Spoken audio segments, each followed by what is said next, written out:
I am back for another installment of what I decluttered this month and why. I do these videos every single month, so hopefully I can inspire you to declutter some of your stuff that you no longer need. We're gonna start with this lampshade. I recently redid the fireplace area in our home. My husband added a mantle and we turned it into a sitting area, and I found a stand-up floor lamp from the secondhand store. And it came with this lampshade, which has a lot of staining on it. It's also a very yellow cream color, which I don't really like. So we have a replacement lampshade we got, and I'm gonna let this one go. Then if you watched my latest reset video, I'll link all these videos down below. I went through our towels and we try to stay pretty minimal when it comes to towels, but we do have a few beach towels because both of my sons are on the swim team. And we had this little one that honestly we just never went for. Even my youngest son, who's almost 2, uses just a larger towel, so I'm gonna let this one go. Another thing I recently did was I went through my sons that share a room, their bookshelf. We were accumulating so many books. We get books free from the little library. Also, our public library gave away a bunch of books this last summer. So we just collected a lot of books. They read a lot of these and aren't gonna read them again. And then there's also a few that I had found that were above their reading level, and I don't want to hold on to these books just taking up room they're way too advanced for them right now. And I think we could just get these out at the library when we do need them. We use the public library and we use their school library and the local little library. So we had to clear this out, and I don't feel bad about letting these go because hopefully somebody else can get some use out of these books. The best way that I stay clutter-free is to declutter my home all the time, and I rarely spend a whole day going through my home. I just grab things as I see them, and this is a piece of decor from my fall box of things. I have very few fall decor pieces. I normally use real pumpkins, and I like to add some fall inspired real flowers to my home, and we put pumpkins by the front door. But I did have this piece of decor that I have had for years. This is probably 7 to 8 years old. My mom had the same one. I think we got them together, and she actually is decluttering her pumpkin like this as well. And it's so funny because she came over the other day and she said, "Oh, I'm getting rid of that as well." I don't know why. It's something that would look great as a tablescape, but I don't really do a big centerpiece for fall. And I just think this doesn't seem to go with our home. And I've always found it too bulky to store in the box as well. It's hard to fit it in there. So I'm letting this go. And I just want to mention that every time we have a new season and a change of decor, I always look to see if there's anything that can go.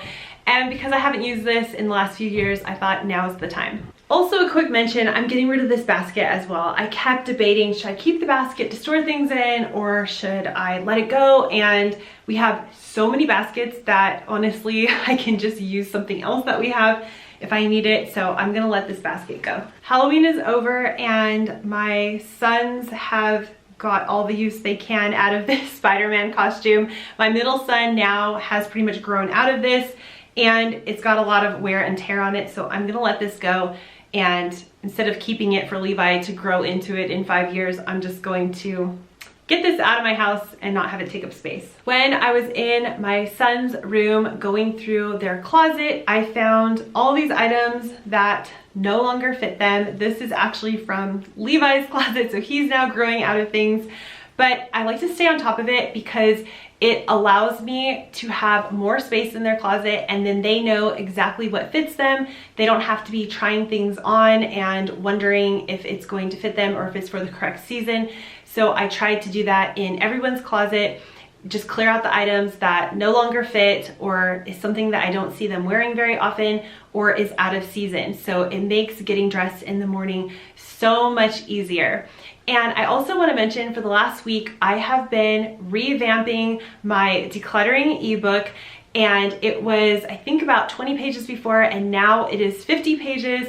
I have everything that we did to declutter our lives and how I helped my mom declutter the stuff in my parents' home, and just a ton of information. So if you're interested, I have the link to that down below. It's a Minions costume. Okay, when we were at the secondhand store, my mom found this Minions costume. She wore it to one of the Halloween things that we went to.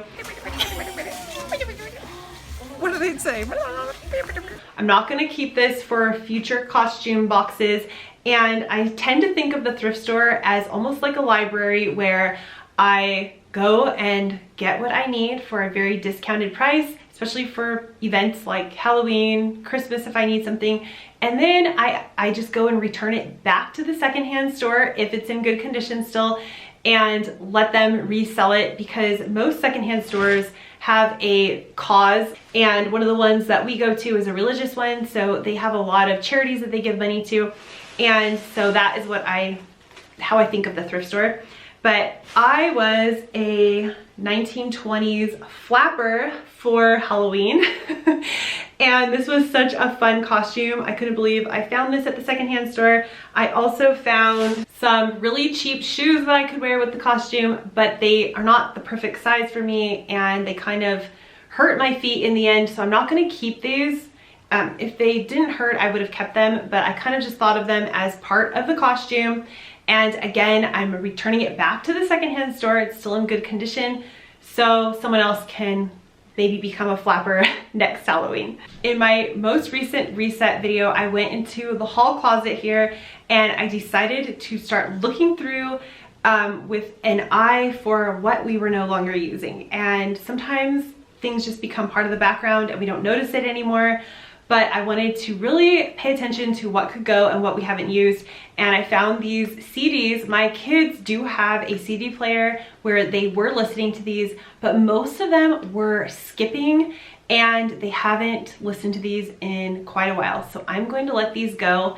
Now I just have a bag of all kinds of workbooks. And I know this is very kid-centered, but this can apply to anyone if you just don't think of it as a kid's thing, if you thought of it as maybe your own books. And these have been sitting in that cupboard without anyone using them year after year. I bought these when the pandemic was happening so my kids could learn while we were home and wouldn't fall behind. And we did a little bit and then that was it. They have other things that they need to get done each day, and I don't really want to fill every one of their waking hours with trying to learn and workbooks and all of that. I think there's a lot of learning that goes on just in regular life. So I'm finally letting go of the workbooks. Whenever I asked them about them, they were just not interested in doing it. A lot of these are gently used or not used at all, so I do feel good about donating these. I just want to mention that even though a lot of these things are kids things, they could still apply to anyone who is looking to declutter your home. Just don't think of it as a kid item. Just think of it as maybe your own books that you haven't used for years and you are not going to use, you have no interest in reading, and then maybe you could let those go. I stay clutter-free by going through my home on a regular basis and finding the items that I see sitting there, not getting used, stuff that I don't want to look at anymore, like that little pumpkin decoration, and stuff that takes up space when I could use the space for better things, or just have the open space, because that always feels great as well. I thought it would be fun to do a quick recap of everything that I've decluttered in this series this year. So here's January, here's the pile. Whenever I talk about these items, it doesn't seem like I have that much, but when you see each month put together, it just proves how much I'm actually decluttering throughout the year. So here is March, and it's just a handful of items each time. And like I said, I'm doing this as I'm going through my daily life. I am not really doing a huge weekly declutter or monthly declutter. I'm just gathering items and storing them away so I can talk to you about them and why I'm getting rid of them. There was April, this is May. This is when I included my mom in these videos when she started going through her home and gathering things and putting them in a box to talk about with me and her why of why she's letting go. It is so fun to see everything here, a whole year's worth of things being decluttered. And honestly, there are more items that I got rid of because I don't always save every single little thing. There are times when I just run to the thrift store and drop things off, but I do try to save some stuff because so many of you have reached out to say how helpful this is to hear the reasons why I'm decluttering each item. Thank you so much for being here, and make sure you check out the decluttering ebook, especially if you want to get the 2024 goal planner attached. And I also have an upsell if you want to get a cleaning planner, getting things done planner, and the ebook.